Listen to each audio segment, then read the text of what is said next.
Հունիսի 2-ին 0:10-ի սահմաններում հայտնաբերվել է ՊՆ զորամասի զինծառայող Արամայիս Մերուժանի Գևորգյանի դին, հայտնել են Պաշտպանության նախարարությունից։ Դեպքի հանգամանքներ ամբողջովին պարզելու նպատակով ընթանում է քննություն, հայտնել են գերատեսչությունից։ Զինծառայողի մահվան դեպքով նախաձեռնվել է քրեական վարույթ զինծառայողին անզգուշությամբ ինքնասպանության հասցնելու հոդվածով։ Նշանակվել է դատաբժշկական փորձաքննություն, հայտնել են քննչական կոմիտեից։ 24 News-ի մեր գործընկերներին հայտնի են դարձել մանրամասներ։ Զինծառայողին հայտնաբերել են կախված վիճակում։ Նա 2023 թվականի արցախցիների բռնի տեղահանումից հետո ընտանիքի հետ բնակվում էր Արմավիրի մարզում։ Արցախցի զինծառայողը ընտանիքի միակ որդին էր, 2 մեծ քույր ունի։ Քննչական կոմիտեն ձերբակալել է Ուժեղ Հայաստան դաշինքի ներկայացուցիչ Ալեքսան Ալեքսանյանին։ Նրան մեղադրում են ենթադրաբար բազմաթիվ անձանց նյութապես շահագրգռելու եւ առանձնապես խոշոր չափերով փողերի լվացման համար։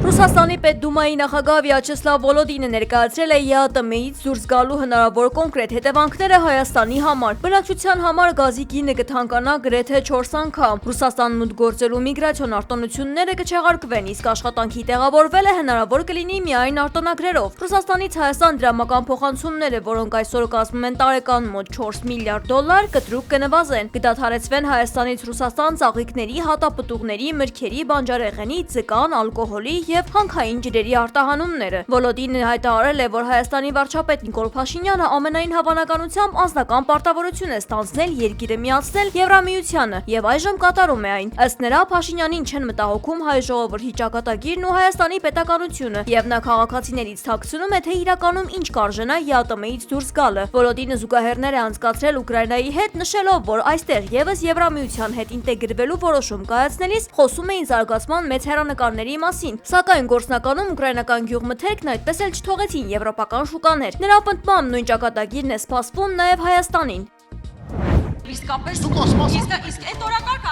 Դա մեր պահանջն է, դա ճանապարհի հանձնում չէ, այլ սահմանի վերհանում։ Հունիսի 1-ին հանրային հեռուստատեսությամբ նախընտրական մեծ բանավեճի ժամանակ հայտարարել է քաղաքացիական պայմանագիր կուսակցության падգամավորի տեխնացու ազգային ժողովի նախագահ Ալեն Սիմոնյանը։ Որ Ալիևը պահանջել է ու դուք չեք արել։ Բոլոր պահանջները իրականացրել եք։ Հենց հիմա համարացության փոփոխությունը իր պահանջով չկա։ Ասեմ, Գորիս Կապան ճանապարհը, Կապան ճակատեն ճանապարհը։ Դա մեր պահանջն է, դա մեր այո, մեր պահանջն է, որտեղ լսեք, ճանապարհ անցնել չի, դա սահման վերհանել է։ Այսպիսով նա պատասխանել է Հայաստան կուսակցությունների դաշինքի падգամավորի տեխնացու Աննա Գրիգորյանի հռետորական հարցին, թե ով է Ադրբեջանին հանձնել Գորիս Կապան ճակատեն ճանապարհները։ Պետք չէ մարդկանց ստել, հավելել է Սիմոնյանը։ Նշենք, որ նշված ճանապարհներն Ադրբեջանի վերահսկողության տակ են անցել 44-օրյա պատերազմից հետո։ Սիմոնյանը նաև վստահեցրել է, որ օրակարգում երբևէ չի եղել 300,000 ադրբեջանցիների Հայաստան վերադառնալու մասին խոսակցություն։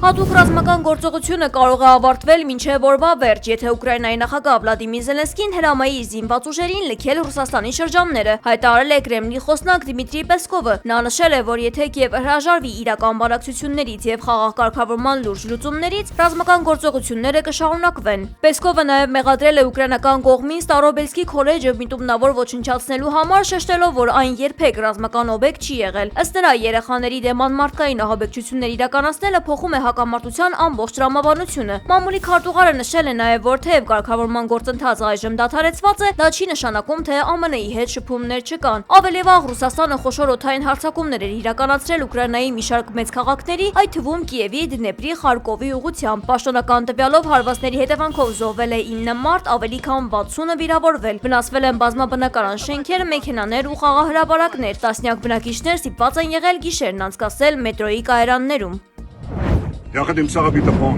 Իսրայելի վարչապետ Բենյամին Նեթանյահուն հայտարարել է, որ ԱՄՆ նախագահ Դոնալդ Թրամփի հետ հեռախոսազրույցում պայմանավորվածություն են ձեռք բերել։ Եթե Հեզբոլլան չդադարեցնի հարձակումները Իսրայելի վրա, կհարվածեն Բեյրութում ահաբեկչական թիրախների։ Այս հարցում մեր դիրքորոշումը չի փոխվել։ Միաժամանակ Իսրայելի պաշտպանության բանակը կշարունակի գործողությունները Լիբանանի հարավում ըստ պլանի, ասված է Նեթանյահուի գրասենյակի տարածած հայտարարությունում։ Ավելի վաղ Թրամփը Truth Social-ում գրել էր, որ շատ լավ զրույց է ունեցել Հեզբոլլայի առաջնորդի հետ։ Բարձրաստիճան պաշտոնյա պաշտոնյաների միջոցով եւ որ կողմերը համաձայնել են դադարեցնել կրակը։ Լիբանանում ԱՄՆ դեսպանատունը եւս հայտնել է, որ Հեզբոլլան ընդունել է ԱՄՆ առաջարկը հարձակումների փոխադարձ դադարեցման վերաբերյալ։ Դեսպանատան փոխանցմամբ տեղեկությունը հաստատվել է Լիբանանի նախագահ Ժոզեֆ Աունի եւ ԱՄՆ պետքարտուղար Մարկո Ռուբիոյի հեռախոսազրույցից հետո։ Մինչ այդ Լիբանանում հրադադարի խախտման պատճառով իրանական բանակցային խումբը հայտարարել էր, որ դադարեցնում է բանակցություններն ու միջնորդի միջոցով հաղորդագրությունների փոխանակումը։